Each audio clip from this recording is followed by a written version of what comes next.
ตอนนี้เพิ่นกันอย่างป่าได้เนี่ย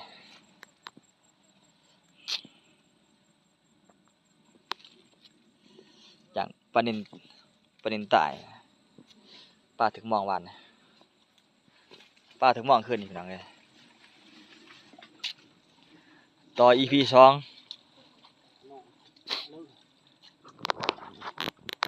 หัวหน้าเพิ่นเกี่ยมล่ะมองเต็มเหือเลยมองเขาตีมีแต่สีด่าง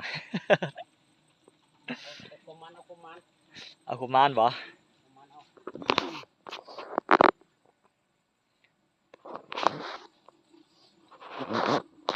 สิออกไปกลางมองกันแล้วนี่พี่น้องเอ้ย